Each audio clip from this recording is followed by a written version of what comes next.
नमस्कार। आज हम बात करने वाले हैं बुखार, और वो भी बुखार बच्चों में।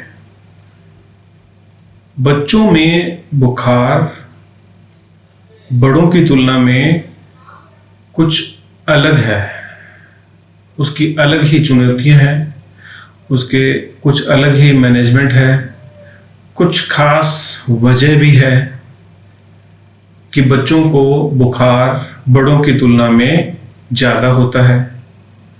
और बच्चों के केस में हम बुखार को नज़रअंदाज नहीं कर सकते। अगर नज़रअंदाज करेंगे तो उसके परिणाम बड़ों की तुलना में कहीं ज़्यादा गंभीर होते हैं। बच्चों में बुखार की जो समस्या है वो बड़ों की तुलना में अधिक होने की वजह, एक तो बच्चों का जो इम्यून सिस्टम है, कुदरत के द्वारा दिया गया बीमारी से लड़ने का जो मैकेनिज्म है वो अभी पूर्ण रूप से विकसित नहीं हुआ होता। जब वो पूर्ण रूप से विकसित नहीं है तो अपने स्तर पे बच्चे बीमारी से फाइट नहीं कर सकते और उन्हें बुखार जल्दी आ जाता है। बच्चों को बुखार राइज भी तेज गति से होता है, यानी कि अगर उन्हें बुखार आया तो माइल्ड ना रह करके ज्यादा चांस है कि उनको तेज बुखार हो जाएगा। बच्चों को भी कारण लगभग वही है। इन्फेक्शन वायरल इन्फेक्शन हो सकते हैं, इन्फेक्शन बैक्टीरियल इन्फेक्शन हो सकते हैं, रेस्पिरेटरी ट्रैक्ट के इन्फेक्शन, नाक, गला, छाती, न्यूमोनिया बच्चों में कंपैरेटिवली ज़्यादा होते हैं, कान का इन्फेक्शन बच्चों में ज़्यादा होता है, पेट की तकलीफें बच्चों में ज़्यादा होती है, क्योंकि बच्चे खाने पीने में उतनी सावधानी या हाथ को साफ करके ही कुछ खाना ऐसा नहीं करते। बच्चे, आपने देखा होगा कि कुछ भी बिना कोई खास सावधानी के मुंह में डाल लेते हैं, क्योंकि उनको मालूम नहीं है, उनकी समझ अभी तक उस स्तर तक विकसित नहीं हुई है कि ये चीज को नहीं खाना, कब खाना, कैसे खाना, ये सब। एक और बड़ी वजह है बच्चों में बुखार होने की, वो है वैक्सीनेशन। हर बार वैक्सीनेशन के बाद में बच्चों को बुखार आता है, ये हम सब जानते हैं। ये तो हो गया वैक्सीनेशन का तुरंत का प्रभाव, लेकिन लॉन्ग टर्म में भी बच्चों के केसेस में इन्फेक्शन अधिक होने की एक वजह वैक्सीनेशन भी है। अब आप कहेंगे कि वैक्सीनेशन तो बच्चों में बीमारी से लड़ने की एक ताकत देता है, कि इम्यून सिस्टम बनाता है, लेकिन वो इम्यून सिस्टम उन सिलेक्टेड कुछ बीमारियों के लिए तो बन जाएगा, लेकिन जो जनरल एंड कॉमन इन्फेक्शंस है ना, वो इन्फेक्शन कंपैरेटिवली ज्यादा हो जाते हैं। ये मैंने मेरी प्रैक्टिस में वेरीफाई किया है। अधिक तेज सर्दी, गर्मी और मौसम के बदलने का प्रभाव भी बच्चों में अधिक होता है, क्योंकि वही कारण उनका इम्यून सिस्टम फुली डेवलप नहीं है, उनकी बॉडी की टॉलरेंस, उनकी फिजिकल टॉलरेंस उतनी इंप्रूव नहीं हुई है, उनका स्टेमिना उतना मजबूत नहीं हुआ है कि वो बदलते हुए मौसम को झेल पाए। बच्चे बड़ों से भी इन्फेक्शन लेते हैं और बच्चों से भी इन्फेक्शन कैच कर लेते हैं। बड़ों की तुलना में ट्रांसमिशन बच्चों में तेज होता है, क्योंकि बच्चे क्लोज कांटेक्ट ज्यादा करते हैं। कोई भी व्यक्ति बच्चे को गोद में लेता है, बच्चे स्कूल में जाएंगे तो उनके अंदर जो क्लोजनेस है वो ज्यादा होती है। हम भी जब बच्चे से मिलते हैं उसको दुलारते हैं, उसको छूते हैं, उसके क्लोज जाते हैं, और बच्चा भी चाहता है कि उसको दुलारा जाए, प्यार दिया जाए। इन्फेक्शन तो कैच कर ही लेगा ना वो साथ में। और एक महत्वपूर्ण कारण जो साइकोलॉजिकल ट्रॉमा है, यानी कि मनोवैज्ञानिक रूप से आघात लगना, ये बच्चों में बड़ों की तुलना में अधिक होता है। बच्चे अपने इमोशंस को एक्सप्रेस तो नहीं कर पाते, लेकिन किसी का दूर जाना, इवन उनके घर में से कोई भी सदस्य रोजाना ही सुबह उनसे बिछुड़ रहा है और वो समझ भी नहीं पाता कि ऐसा क्यों हो रहा है, ये रोजाना क्यों मुझे छोड़ के जा रहे हैं। पापा का ऑफिस जाना उसके लिए एक ट्रॉमा है, माँ का ऑफिस जाना उसके लिए एक ट्रॉमा है।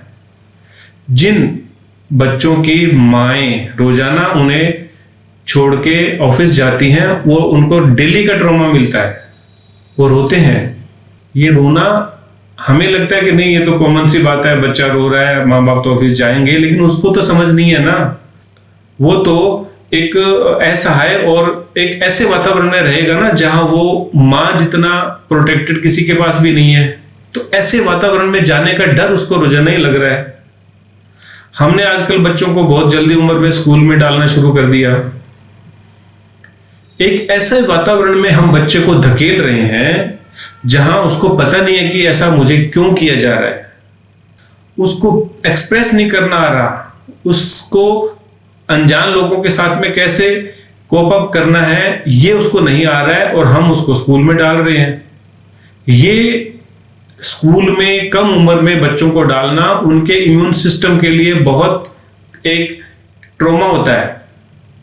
ये ट्रॉमा कोई डायरेक्ट कोई इन्फेक्शन ही मिल जाएगा केवल ये नहीं है, ये वो भी है कि बच्चा रोजाना दुखी हो रहा है, रो रहा है, वो उस कंफर्टेबल मां की गोद से दूर जा रहा है रोजाना। ये एक इमोशनल ट्रॉमा है, और ट्रॉमा से इम्यून सिस्टम वीक होता है और इन्फेक्शन के लिए ग्राउंड तैयार हो जाता है।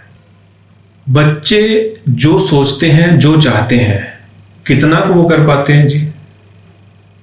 हर पल पे उन्हें टोका टाकी का सामना करना पड़ता है, अपनी इच्छाओं को दबाना पड़ता है। इच्छाएं तो डबल हो रही है लेकिन दबाना पड़ता है। आजकल तो कम हो गया, कुछ बरसों पहले तक तो फिजिकल पनिशमेंट, डांट मार बच्चे सहन करते थे, और वो डांट और मार कितना बड़ा साइकोलॉजिकल ट्रॉमा हो सकता है ये कोई नहीं जान सकता, क्योंकि हम आज उस बच्चे की उम्र में नहीं है और उसकी साइकोलॉजिकल कंडीशन को अंडरस्टैंड करने का कोई बहुत ज्यादा क्राइटेरिया हमारे पास नहीं है। लेकिन उसका रोना, उसका दुखी होना, ये इस बात का इंडिकेशन है कि वो ट्रॉमा में था, वो तकलीफ में था।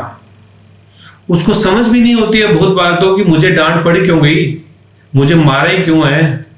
उसके द्वारा कोई भी गलती हो जाती है तो उसको नहीं पता कि ये गलती थी क्या। उसको लगता है इट इज ओके, मैं ऐसा सोच रहा था, मैंने ऐसा किया, मैं खेल रहा था, कोई चीज टूट गई। उसको थोड़ी पता है कि ये नहीं टूटनी चाहिए।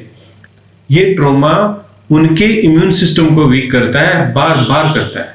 कुछ डर तो माँ बाप या उसके बड़े बहन भाई उनको देते हैं, और कुछ डर सच में डर होते हैं। ऊंचाई से, तेज रफ्तार गाड़ी से हम लोग उनको उछाल के खेलते भी हैं, कितने तरह के हम उनको डराते हैं। वो चिल्ला रहा होता है और हम हंस रहे होते हैं। कभी कभी ऐसा भी मैंने पेरेंट्स के साथ देखे हैं। तो ये जो साइकोलॉजिकल ट्रॉमा है, ये मैं रिपीट कर रहा हूं कि इम्यून सिस्टम को वीक करता है और उनको बुखार या कोई भी इंफेक्शन हो जाता है। आपने देखा होगा पनिशमेंट के बाद में लोगों को बुखार होता था, सेपरेशन के बाद में बुखार। मैंने बहुत ही पेशेंट देखे हुए हैं, उनके फैमिली मेंबर अगर कहीं कोई दूर चले गए तो बच्चे को खांसी जुकाम बुखार कुछ तो कुछ हो गया, बच्चे का पेट खराब हो गया। बच्चों में भी बुखार की डेफिनेशन सेम है, वो वही है टेम्परेचर जब 100.4 डिग्री फ़ारेनहाइट से अधिक हो जाए, या छूने से गर्म लगे, या बच्चा फील कर रहा है कि वो बुखार में है। लेकिन बच्चों के मामले में सावधानियां अधिक रखनी होती हैं, अलार्म जल्दी बज जाते हैं, खतरे जल्दी हो जाते हैं। 3 महीने से कम उम्र के बच्चे को तो बुखार होने ही नहीं चाहिए। 3 महीने से कम उम्र के बच्चे को अगर 100.4 डिग्री फ़ारेनहाइट टेम्परेचर, और वो भी रेक्टल टेम्परेचर है, तो साइन ऑफ डेंजर है, यानी कि हमें सावधान हो ही जाना चाहिए। ऑफ कोर्स 3 महीने से लेकर के 3 साल के बच्चे 102 डिग्री फ़ारेनहाइट रेक्टल टेम्परेचर को बियर कर सकते हैं, उसके बाद में ही डेंजर शुरू होते हैं। लेकिन बुखार कोई भी हो उसको इग्नोर नहीं किया जाना चाहिए, क्योंकि बच्चों में infection most of the times अपने आप ठीक नहीं होंगे। उनको मदद की जरूरत होती ही है, उनको दवाई की जरूरत होती ही है। डरना केवल बुखार से नहीं है, डरना बुखार के कारण से है कि बुखार अपने आप में कोई बीमारी नहीं है। बुखार शरीर के अंदर कुछ गड़बड़ है, उसका एक इंडिकेशन मात्र है। तो बच्चों में जो इंडिकेशन है ना, वो हमें ही ऑब्जर्व करने पड़ेंगे। बच्चों में कैसे पता चलाएं कि इनको बुखार है, कब नाप लें कि बुखार हो गया है, कब थर्मोमीटर लगाएं। सबसे पहले तो आपने देखा होगा कि बच्चे का चेहरा लाल हो जाता है। बच्चा जितना रोजाना खेलता है, एक्टिव रहता है, चेंज हो जाएगा, डल हो जाएगा, नॉर्मल से ज्यादा सोएगा या बहुत ही कम सोएगा। बच्चे को भूख लगना कम हो जाती है। जो रोजाना का उसका एक फीडिंग शेड्यूल है या जो ईटिंग शेड्यूल है, बहुत ही कम हो जाएगा। बच्चा रोएगा, नॉर्मल से ज्यादा रोएगा वो बच्चा। बच्चे के रोने की जो आवाज है वो भी टिपिकल होती है।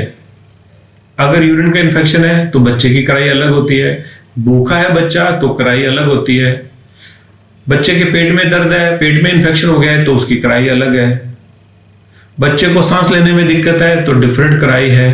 तो ये क्राइस को ऑब्जर्व हम लोग करते हैं, और बच्चे की माँ को भी अपने अंदर वो सेंसेस डेवलप होने देने चाहिए जिनसे उसको पता चले कि ये किस तरह की कराई है।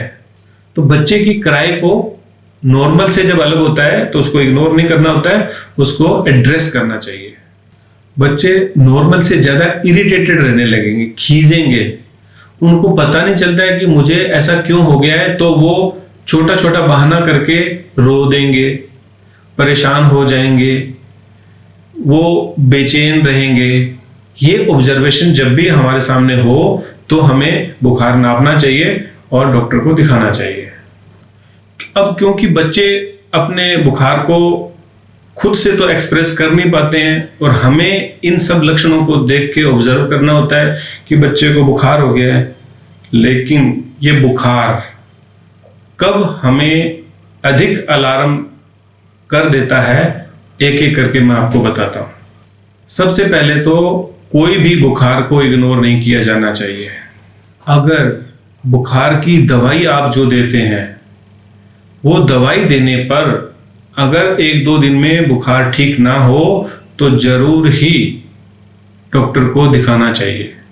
जैसे कि मैं कह चुका हूं, इन्फेक्शंस बच्चों में ऑटोमेटिक या खुद के इम्यून सिस्टम से ठीक होने के चांसेस नहीं होते हैं, इसलिए उनको मेडिसिन देनी ही पड़ेगी।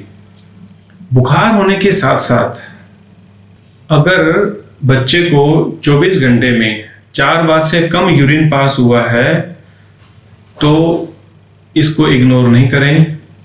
12 घंटे में अगर एक बार भी यूरिन पास नहीं किया है तो जरूर डॉक्टर के पास लेके जाएं बच्चे को। अगर सांस लेने में बच्चे को तकलीफ हो रही है, इसको भी इग्नोर ना करें।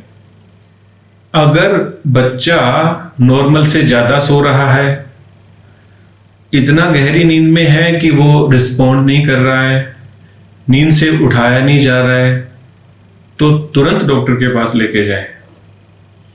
बच्चा अगर लगातार रो रहा है और किसी भी साधारण चुप कराने वाले तरीकों से शांत नहीं हो रहा है तो इग्नोर ना करें।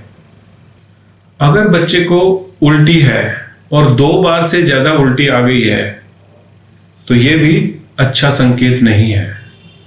बुखार के साथ अगर स्किन पे रैशेज हैं, लाल रंग के दाने हैं, छोटे बड़े दाने हैं, तो भी इग्नोर नहीं किया जाना चाहिए।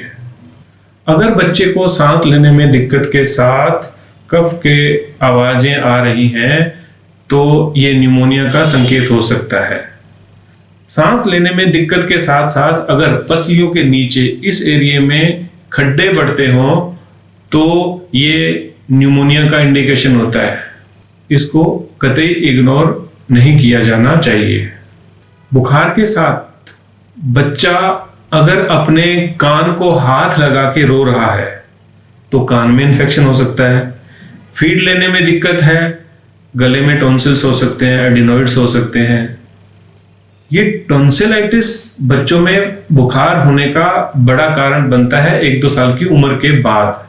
टॉन्सिल्स को सर्जरी से रिमूव नहीं कराया जाना चाहिए।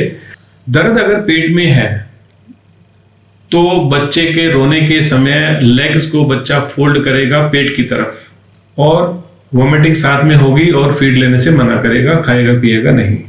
पेन अगर कहीं भी होता है तो उसका इंडिकेशन बहुत ऑब्जर्व कर लेने से मिल जाता है।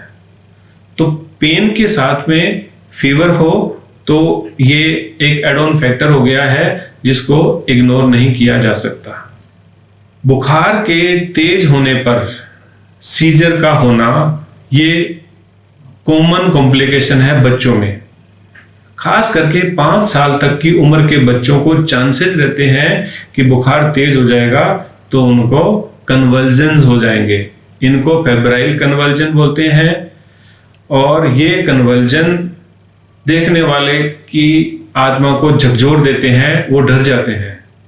लेकिन सच में ये बहुत ज्यादा डरने की बात नहीं होती है। आप बच्चे को साइड में सुला दें, यानी कि टेढ़ा करके सुला दें, सीधा नहीं। उसके कपड़े ढीले हों, विद इन 5 मिनट टाइम उसका जर्क और कंपना कूल डाउन हो जाएगा। ऑफ कोर्स बुखार, उसके इन्फेक्शन का इलाज वो तो किया ही जाना चाहिए, लेकिन फेब्राइल कन्वल्जन के लिए बहुत ज्यादा डरते हैं लोग। डरना नहीं है, बहुत अधिक डैमेज नहीं होता फेब्राइल कन्वल्जन, जरूरी नहीं है कि रिपीट भी हो। बच्चों में बुखार और उस बुखार का मैनेजमेंट बड़ों की तुलना में थोड़ा सा अलग रखना चाहिए, क्योंकि एक तरफ जहां बड़े 104 डिग्री बुखार तक आसानी से सहन कर लेते हैं, बच्चों की टॉलरेट करने की क्षमता कम होती है और हाई फीवर होने के कारण कॉम्प्लिकेशंस ना हो। कॉम्प्लिकेशंस में कॉमन है उनके ब्रेन का डैमेज होना, उनके ऑर्गन्स पे लोड आना, ऑर्गन्स फेल्योर हो जाते हैं, इन्फेक्शंस तेज गति से बढ़ते हैं, फेब्राइल कन्वल्जन्स भी होते हैं। तो बुखार को अगर बच्चा 3 महीने तक की उम्र का है तो समझो आने ही ना दो। बहुत ही ध्यान रखो बच्चे का। अगर 3 महीने से लेकर के 3 साल तक के बच्चे हैं तो ऑफ कोर्स 101 102 तक कोई चिंता की बात नहीं है, पर रेक्टल, ये PR रेक्टम टेम्परेचर की बात कर रहा हूं। लेकिन बुखार जैसे ही हो इन्फेक्शन को तलाश करो और इन्फेक्शन का इलाज करो।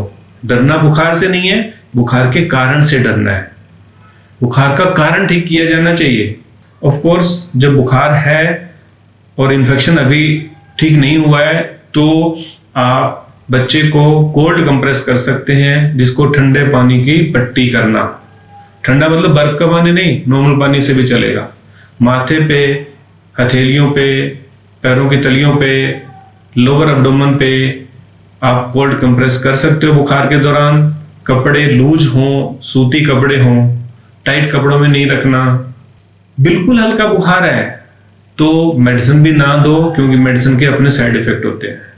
बुखार जो मैंने डिफाइन किया इसके ऊपर जाए तो ऑफ कोर्स बुखार उतरने की दवाइयां इस्तेमाल की जा सकती है, लेकिन उनमें भी एस्प्रिन दवाई बच्चों को नहीं दी जानी चाहिए।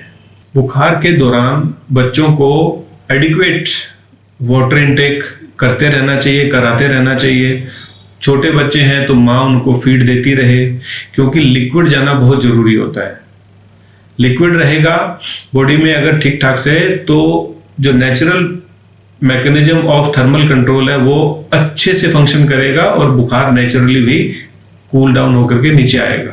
बच्चों को बुखार जब हो जाए तो आप इंटरनेट, गूगल या सेल्फ मेडिकेशन पे ना जाए और केवल बुखार मत उतारो, बुखार का कारण जरूर ढूंढो। ये बहुत इंपॉर्टेंट है, जिसको मैं बार बार रिपीट कर रहा हूं कि बच्चों के बुखार में सेल्फ मेडिकेशन नहीं करना चाहिए और केवल बुखार उतारे ये भी नहीं करना चाहिए। होम्योपैथिक इलाज बच्चों के इस बुखार की समस्या के लिए बहुत ही इफेक्टिव है। उसकी बहुत सारी वजह है। पहली वजह तो यही है कि बच्चे अपने लक्षणों को स्पष्ट रूप से प्रकट करते हैं। अगर बच्चे जिद्दी हो गए हैं तो हो गए हैं, डल हो गए हैं तो निश्चित रूप से हो ही गए हैं। मतलब वो अपनी डलनेस को, अपने जिद्दीपन को, अपनी पसंद या नापसंद को या अपने डिस्कम्फर्ट को छुपाएंगे नहीं। और एक अच्छा होम्योपैथिक डॉक्टर और माँ दोनों मिलके बच्चे की हर छोटी से छोटी एक्टिविटी को ऑब्जर्व कर लेते हैं और मेडिसिन का चुनाव आसानी से हो जाता है। दूसरी वजह यह है कि डायग्नोसिस जब नहीं हो गया तो कुछ सिस्टम ऐसे हैं जहां पे इलाज करना मुश्किल है। इन्फेक्शन पेट का है, इन्फेक्शन यूरिनरी ब्लैडर का है, इन्फेक्शन टॉन्सिल्स का है। जब तक ये पता नहीं चलेगा तो उनको तो मुश्किल है इलाज करने के लिए, लेकिन होम्योपैथिक ट्रीटमेंट लक्षणों के आधार पर आसानी से दिया जा सकता है। तो जब भी बच्चे को बुखार हो, बच्चे को डॉक्टर के पास फिजिकली जरूर लेके जाएं। केवल ये बता के दवाई ना लें कि बच्चे को जुकाम हो गया है, बच्चे को बुखार हो गया है, बच्चे को पेट में दर्द है, बच्चे को बुखार के साथ में उल्टी दस्त है, दवाई दे दो। नहीं, बच्चे को लेके आइए और साथ में आए माँ, क्योंकि माँ की जो ऑब्जर्वेशन है उसका कोई विकल्प नहीं हो सकता। माँ के अलावा अगर कोई और व्यक्ति बच्चे की केयर करने वाला है, केयर टेकर के रूप में अगर कोई है, तो वो भी अवश्य ही बच्चे को दिखाने के लिए साथ में आए। हम लोग क्या ऑब्जर्व करते हैं बच्चे के बुखार के दौरान? हम ऑब्जर्व ये करते हैं कि आफ्टर गेटिंग फीवर बच्चे की एक्टिविटी में क्या चेंज आ गया। वो डल हो गया, वो बहुत ज़्यादा सो रहा है, वो ज़्यादा रो रहा है, वो क्रैंकी हो गया है, वो चाहता है कि उसको गोद में लेके घुमाते रहो, वो चाहता है कि उसको कोई डिस्टर्ब ना करो, वो देखना तक पसंद नहीं करता है, वो देखने से भी रोएगा। इस तरह की छोटी छोटी बातें हम लोग ऑब्जर्व करते हैं। बच्चे के रोने का तरीका भी हम लोग ऑब्जर्व करते हैं कि वो कैसे रो रहा है। बच्चे की पसंद और नापसंद में चेंज हो जाता है कि आज बच्चा नॉर्मल है तो मीठा पसंद कर रहा है, जब वो बुखार में है तो उसको मीठा अच्छा नहीं लगता, या उसको मीठा अच्छा लगने लग गया।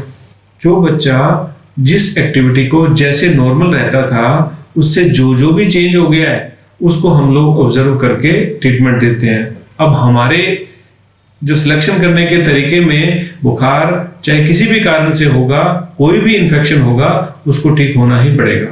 हम बच्चे के रोने के तरीके के साथ साथ वो कैसे बहल रहा है, कैसे चुप हो रहा है, उसको भी ध्यान से देखते हैं।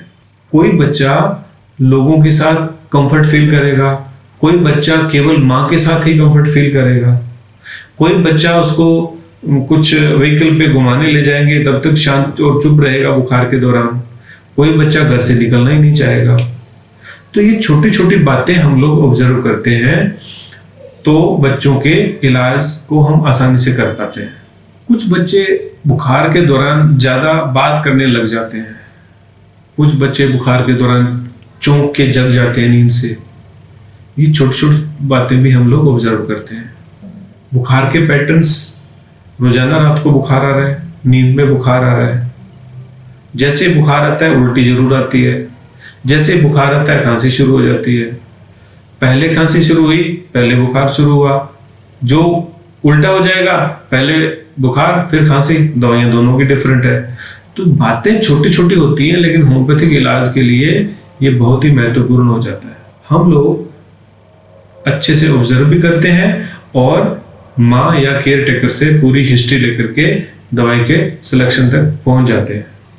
होम्योपैथिक सिस्टम में कोई भी तरह का बुखार, चाहे वो वायरल हो, बैक्टीरियल हो, बहुत ही लिमिटेड पीरियड के अंदर और आसानी से ठीक हो जाता है। और दवाइयाँ लेने में आसान है, मीठी होती है दवाइयाँ। जब मीठी दवाई से कोई ठीक हो जाए तो कड़वी दवाई क्यों देना। हम किन दवाइयों का प्रयोग अधिकांशतया बच्चों के बुखार में करते हैं, मैं आपके साथ वो शेयर करने जा रहा हूँ। वो दवाइयाँ हैं aconite, belladonna, arsenic album, bryonia, rhus tox, gelsemium, antimonium tart, sulphur, cina, chamomilla, pulsatilla, china, merc sol, natrum mur, ferrum phos, kali mur और बहुत सारी दवाइयाँ उस वक्त के लक्षणों के अनुसार चुनी जाती है। इन सब दवाइयों के अपने स्पेसिफिक लक्षण हैं, अपने फीवर्स के पैटर्न हैं, फीवर्स के कॉज भी हैं, फीवर्स के मेंटल सिम्टम भी है, फीवर्स के दौरान बच्चे का बिहेवियर भी है, वो डिफरेंट है। इन दवाइयों में से जिस भी दवाई का वो बिहेवियर या सिम्टम होगा उसके आधार पर दवाई दी जाती है। तो आप भी बच्चों के बुखार से सावधान जरूर रहिए, पैनिक ना होइए। होम्योपैथी आपके साथ है। आप, आपके बच्चे निरोग रहें, सदा खुश रहें, उनकी उम्र लंबी हो, हमारी ये कामनाएं हैं। Thank you so much.